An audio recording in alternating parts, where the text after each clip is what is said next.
Պարոն Հակոբյան, ինչու որոշեցիք չառաջադրվել կուսակցության ընտրական ցուցակում ընդգրկվելու համար եւ ձեր որոշման վերաբերյալ Նիկոլ Փաշինյանի հետ քննարկում ունեցել եք, ինչպես է նա վերաբերում ձեր որոշմանը։ Ուղղակի չուզեցի առաջադրվել, քննարկում ունեցել եմ Չէ, ավելի կոնկրետ բնականաբար պետք է տեղյակ պահեի եւ տեղյակ եմ պահել։ Ինչպես արձագանքեց բանը։ Շատ նորմալ։ Իսկ որ ասում եք ուղղակի չուզեցինք մի վարքյան, որ ասում եք ուղղակի չուզեցինք պատճառ, այսինքն ինչու չուզեցիք, ինչն էր պատճառը։ Չէ, որևէ պատճառ չկա։ Ուղղակի մի քիչ դադար վերցնեմ ակտիվ քաղաքականությունով զբաղվելու։ Դեռ չգիտեմ։ Չէ, քաղաքականությունից ներողություն։ Չէ, քաղաքականությունից դուրս չեմ գալիս, կլինեմ կուսակցական, կարծում եմ կմասնակցեմ կուսակցության նիստերին, ոչ այդքան ակտիվ, բայց այնուամենայնիվ կմասնակցեմ կուսակցության նիստերին, բայց շատ այսպես ակտիվ քաղաքականությամբ չեմ զբաղվի։ Գործընկերներից Քրիստինե Պողոսյանն ասում է, ուզում է վերադառնալ արվեստին, նկարչության, այսինքն իր նախկին մասնագիտությանը։ Հնարավոր է ձեզ նորից տեսնենք հեռուստաէկրանին։ Չեմ կարծում, չէ։ Իսկ բիզնես կդնեք նոր։ Նոր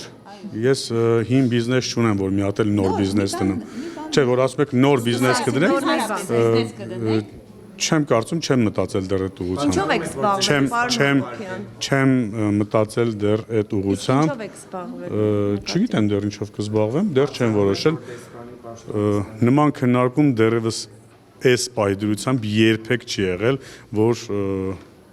ես որովհետև դեսպան նշանակում։ Այդպիսի քննարկում առաջի անգամ եմ լսում։ Կարող է կառավարություն գնալ, պարոն Հակոբյան։ Չգիտեմ, չեմ այդպիսի քննարկում էլ չի եղել, ընդհանրապես հետագա իմ աշխատանքի հետ կապված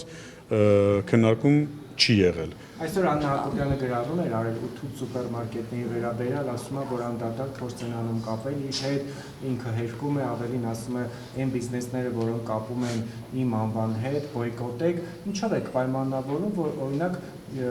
ոչ ուրիշ սուպերմարկետ, հենց 8-ն են։ Դե որովհետև հենց կոնկրետ, շատ կոնկրետ 8 սուպերմարկետների հետ կապված շատ է խոսակցությունը, շատ է խոսվում այն մասին, որ որևէ ձևով կապ ունի կամ Աննա Հակոբյանի հետ կամ իմ հետ եւ կարծում եմ մի փոքր ուշացած է այդ գրառումը, ճիշտ ասած ես էլ էի մտածում, որ պետք է որևէ ձևով անդրադառնամ այդ թեմային, բայց չէի ուզում շատ ավելի լրջացնեմ այդ թեման, մտածում եմ դե հիմա այսպես ասած հա խոսքում, հա կանցնի կգնա, բայց գնալով հասկացանք, որ արդեն շատ են դրա մասին խոսում եւ համոզ Եվ հատկապես 8-ում։ Եթե Հերմինեն լիներ Հայաստանի Հանրապետության վարչապետի կինը, վստահաբար կկապեին, եթե դուք լինեիք Հայաստանի Հանրապետության վարչապետի կնոջ եղբայրը, վստահաբար կկապեին, այնպես որ ամենապարզ պատճառը դա է, ամենապարզ պատճառը։ 26-ին այդ քարոզարշով ընտրությունից առաջ մասնակցելու։ Իհարկե մասնակցել եմ,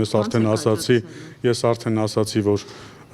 ակտիվ քաղաքականությամբ չեմ մասնակցելու, բայց կուսակցության անդամ եմ,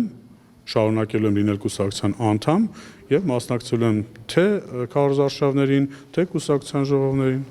Որպես պատգամավոր արդյունավետ չէր ձեր աշխատանքը, որ որոշեցիք այլևս չշարունակել։ Ես չպետք է գնահատեմ իմ աշխատանքը որպես պատգամավոր արդյունավետ էր թե ոչ, հանրությունը պետք է գնահատի։ Ես ուղղակի արդեն ասացի, չեմ շարունակում, որովհետև որոշեցի մի փոքր գոնե առաջիկա 5 տարին, հա 2026-ից 31 թվական ակտիվ քաղաքականությունով չզբաղվեմ։ Չէ, չեմ մտածում։ Իսկ պարոն Հակոբյան, չեմ մտածում։ Ինչպես է։ Կոնկրետ ոչ մի հարց չլսեցի։ Այս մասով ուղղակի ասած Քիչ առաջ արդեն ասացի։ ճշտումներ չարեք։ Չէ, ոչ մի ճշտում չարեցի։